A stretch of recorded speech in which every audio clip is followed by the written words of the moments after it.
yathā māyā yathā svapno gandharva-nagaraṃ yathā tathotpādas tathā sthānaṃ tathā bhaṅga udāhṛtam.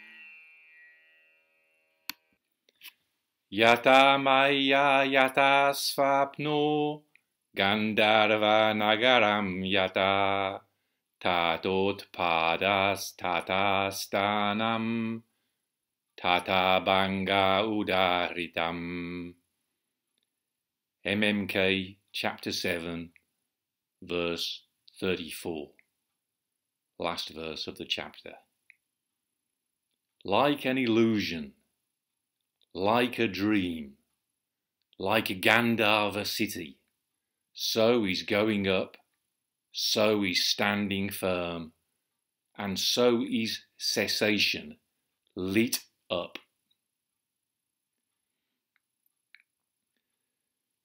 Yathā means just as or like as. So yathā māyā, like an illusion. Māyā, nominative, singular, feminine. Yathā svapnaha, nominative, singular, masculine, svapnaha, a dream. With Sandhi before Gandharva, svapnaha is svapno. Yathā svapno, like a dream. Gandharva-nagaraṃ, nominative, singular, neuter. Nāgārjuna city, Gandharva-nagaraṃ, Gandharva city, the city of Gandharvas. So, Gandharva city is a stock phrase. Let me quote Siddhari Sankara. The Gandharvas are a class of mythical beings that supposedly live in the sky. The city of the Gandharvas is a stock example of a mirage or an illusion. But the yathā is important. It's like Gandharva city, means like an illusion. Yathā māyā, like an illusion. Yathā svapno, like a dream. And this brings to mind a couple of things from my past life in Japan. One of them is translating the chapter Muchu Setsumu, which is chapter 30, got a note of it somewhere, chapter 38, Muchu Setsumu. Mu means dream, so Muchu means in a dream, Setsumu means preaching a dream. Preaching a dream in a dream. And in another chapter of Shobogenzo, Master Dogen says something to the effect that reality, dreams are also reality, or reality exists even in dreams. And in the Lotus Sutra, you've got the phrase Musa, dream action. So that's what it says in the old texts. And then there's kind of confirmation of that. I always remember a sumo tournament I saw in Japan where the yokozuna, I think it was before he was a yokozuna, is it Hokutumi he was called? He was in the sumo stable of Wakanohana and Takanohana, the two brothers who became grand champions, yokozuna. Also in their stable was a sort of a bit of a chubby Ozeki, I think he was called Hokutoumi. And I remember when he won a tournament, he kept beating everybody. I remember him kept saying, "Yume mitai," and he looked like his face was, you know, you couldn't hardly believe what's happening. Yume mitai means it's like a dream, but it was really happening. So it just sticks in my mind as an example of what is most real. Seems often that it's like a dream. So he's saying it's like a dream. He's saying that what's like a dream is going up, tathotpādas, standing firm or staying still, sthānaṃ. So he doesn't use the word sthiti here, as in the chapter title, tathotpādas sthiti bhaṅga. He uses the word sthānaṃ, which might have a more active sound because it's an NA action noun, sthānaṃ. We had it in verse 25, where I translated it as stasis, because that was just convenient for that verse. But the dictionary gives, the first thing the dictionary gives is the act of standing, standing firmly, being fixed or stationary. Well, it doesn't mean being fixed, but it has a sense of standing firmly in place. Sort of like Tom Petty, I won't back down, that kind of standing firmly. Not being fixed, but being resolute. But the first thing is the act of standing, not a duration of a moment, but a practitioner devoted to the act of standing or the act of sitting upright, similarly. So, yathā, like, and then tathā is the correlative of yathā. How do you pronounce correlative? Correlative, I don't know how you pronounce it. But it's what corresponds to yathā is tathā. So, like, so. So, tathotpādas, so is going up. Tathā sthānaṃ, so is standing firm. Tathā bhaṅga, and so is cessation. Udāhṛtam, so I hesitated over how to translate this. Siddharisa and Katra says, so origination, duration and cessation are declared to be. And Garfield says, so have arising, abiding and ceasing been explained. But for me, a more interesting translation is by Kalupahana.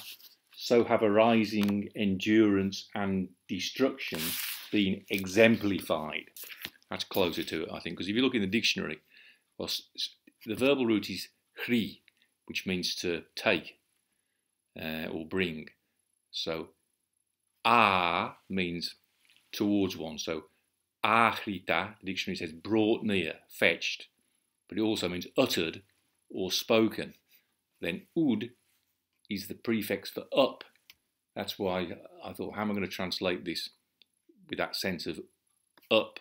Because you've also got, it's the same as the ut of utpada.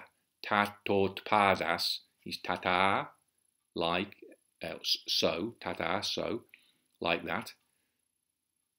Tathā plus utpadaha, before the other tathā, is tathotpādas. Tathotpādas. So is going up. And the ot of tathotpādas is the same as the ud of udāhṛtam. It's a prefix that means up. So the dictionary for udāhṛta gives said, declared, as in Siddharisa and Katra's translation, but also gives illustrated. So illustrated sort of adds a bit of colour and got an antidote to ontological explanation. So I thought, well, look in the dictionary for what illustrated means, and sometimes it means has a sense of illuminated or enlightened. So I thought, okay, we'll translate lit up, because that resonates with the sense of the backward step of turning light and reflecting, which we explored in connection with those series of 4 verses from the opponent used the analogy of a lamp in what number verse was it? Number 8. Just as a lamp lights up itself and the other, so might Genesis cause both itself and the other. And then we have that memorable verse from Nāgārjuna, verse 9. There is no darkness in the lamp or where it stands. What does the lamplight cause to shine? Shining light is indeed the destroyer of darkness. So that's a theme running through this chapter. The backward step of turning one's light and letting it shine. And in that light is explored utpādas, titi, bhaṅga. The act of going up, the act of standing firm and cessation.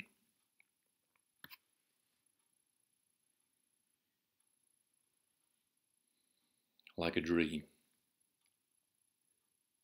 And I was just talking in relation to the previous verse 33, about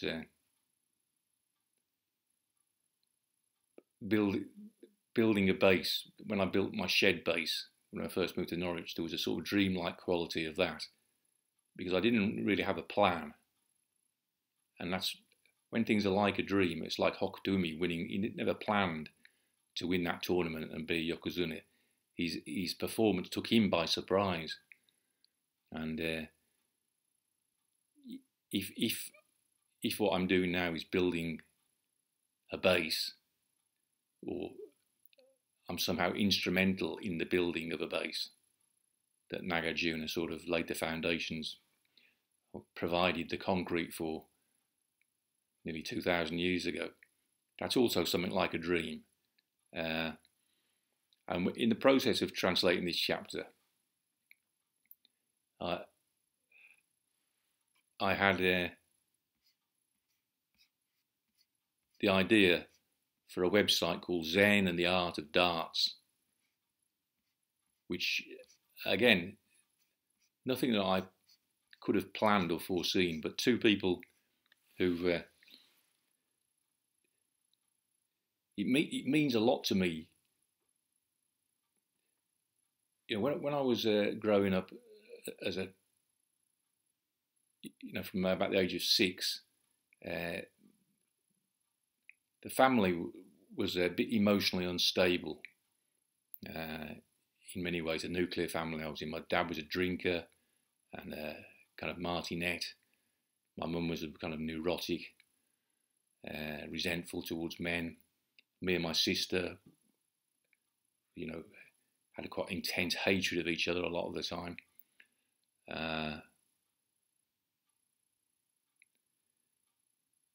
One thing that was very stable when I was growing up was my dog, which I had from the age of 6, an old stray mongrel.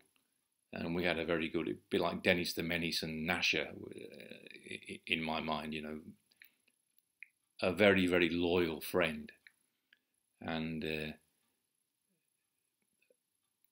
just in the last few weeks, I had a small message from Mike Latchford, which really made me kind of consider things. When he said he didn't realise how much he'd hurt me by taking sides with Nishijima Sensei against me, and I don't think Mike was saying anything other than the truth there. But implicit in it is the recognition that it was Nishijima Sensei that took sides against me. He took sides against me. And that's a strong lesson, You don't want people in your life that are going to take sides against you, However wise they are.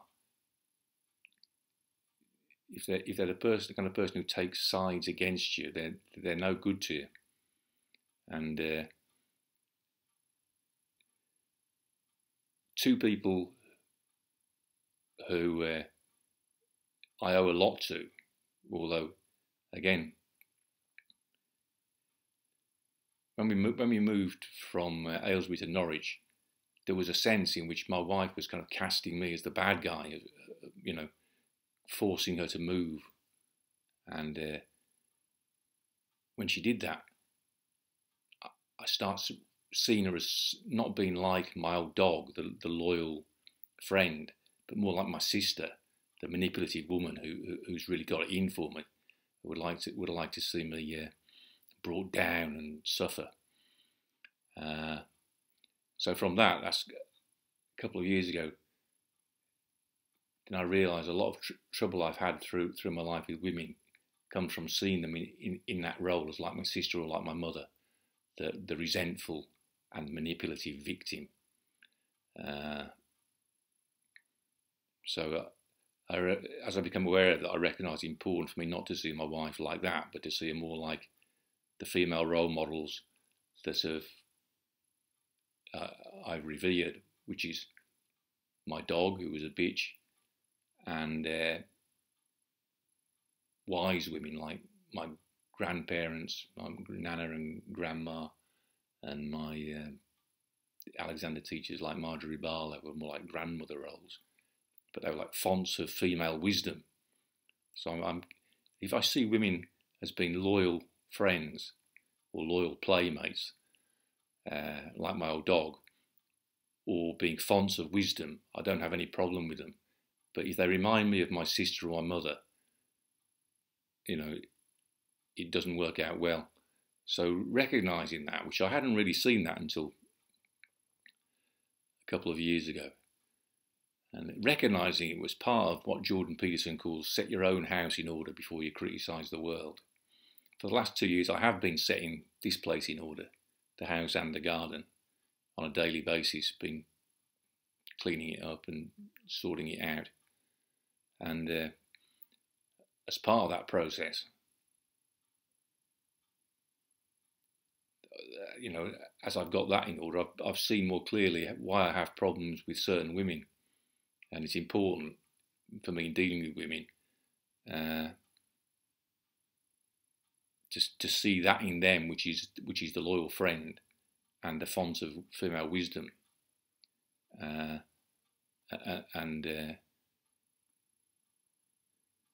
problem is that the resentful victim aspect of how women can be seems to be very much in the ascendancy. If you listen to Woman's Hour on BBC Radio 4, for example, it's full of it. It's the woman as the resentful, victimised minority, you know, the black, lesbian, single mother who thinks society owes her a living and is complaining about this and that and, you know, demanding equity. Seems to me that's a big problem. Yathā māyā, yathā svapno, gandharva-nagaraṃ yathā, tathotpādas, tathā sthānaṃ, tathā bhaṅga udāhṛtam. Like an illusion, like a dream, like Gandharva City, so is going up, so is standing firm, and so is cessation lit up. So it's lit up by the backward step, not by getting embroiled in fights with resentful victims, but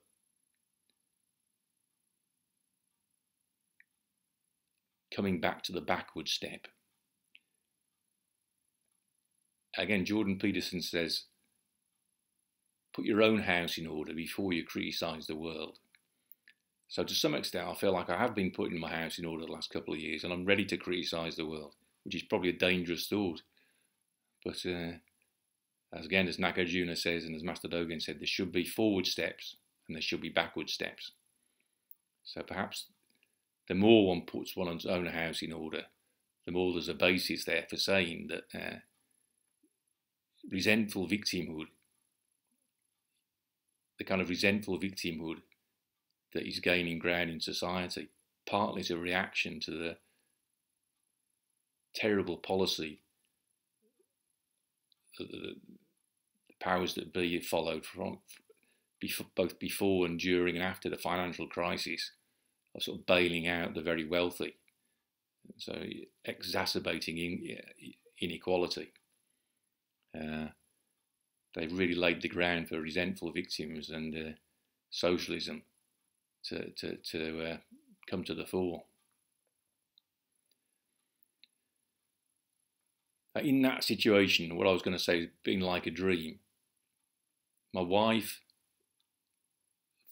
has got the idea of applying what she knows in from her Alexander work, which she's been applying it to swimming for 20 years, together with my brother.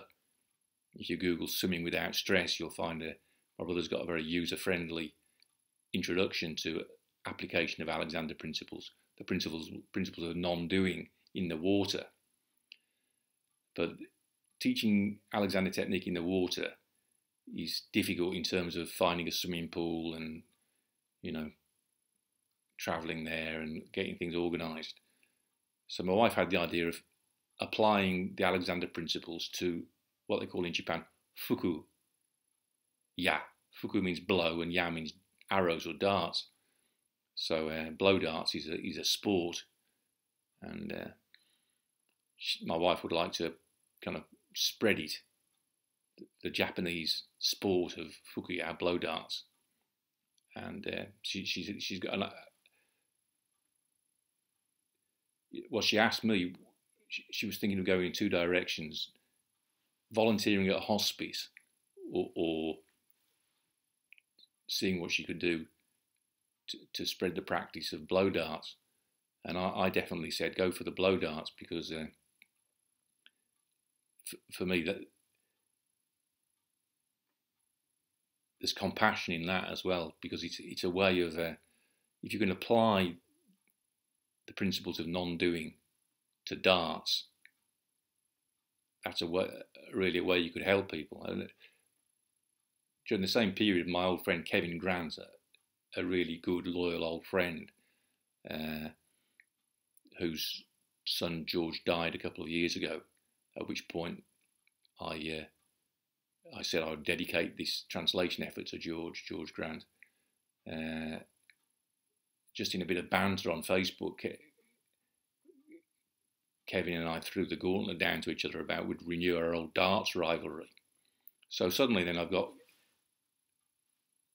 realised that darts is a thing that Kevin and I could practice together, whereas sitting in lotus for an old second row rugby player with stiff hips is never going to be an easy thing for him to practice non-doing.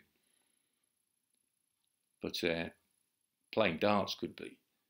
So again, that's not something I planned in the slightest, but it's just something that's evolved really in the course of doing this chapter.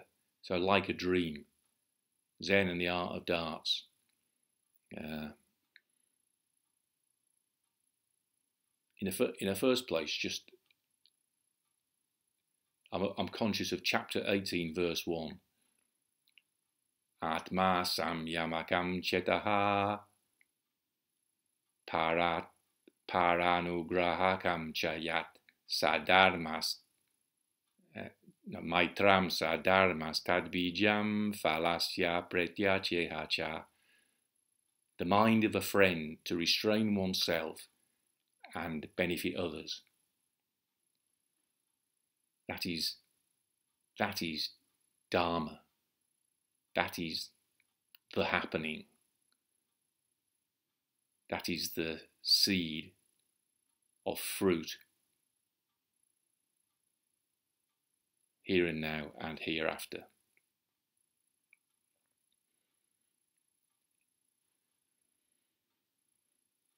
Yathā māyā yathā svapno gandharva-nagaraṃ yathā. Like an illusion, like a dream, like Gandharva City. Tathotpādas tathā sthānaṃ tathā bhaṅga udāhṛtam. So is going up, so is standing firm, and so is cessation, lit up. So the sense to me of udāhṛtam, what the real meaning of utpada sthiti bhaṅga, or utpadaha sthāna bhaṅga, is being illuminated by this chapter. Not explained ontologically, but lit up by exploration in practice of what it really means to go up, to stay still, and to retreat into the backward step, which is synonymous with cessation. And in light of this chapter, the point might be that they're the same thing. Going up,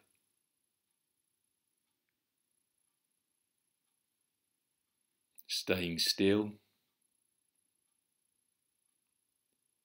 Going up and staying still is the backward step of turning our light and letting it shine. And true cessation is that backward step of turning our light and letting it shine. It's not the cessation of a moment of consciousness. It's not the cessation of suffering. It's not the cessation of ignorance. It's just cessation. It's a backward step of turning light and letting it shine. Yathā māyā, yathā svapno, gandharva-nagaraṃ, yathā tathotpādas, tathā sthānaṃ, tathā bhaṅga udāhṛtam. Like an illusion, like a dream, like Gandharva City.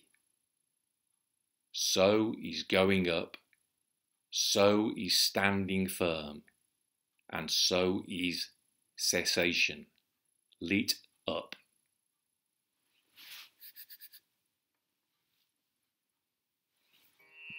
yathā māyā, yathā svapno, gandharva-nagaraṃ, yathā tathotpādas, tathā sthānaṃ, tathā bhaṅga udāhṛtam.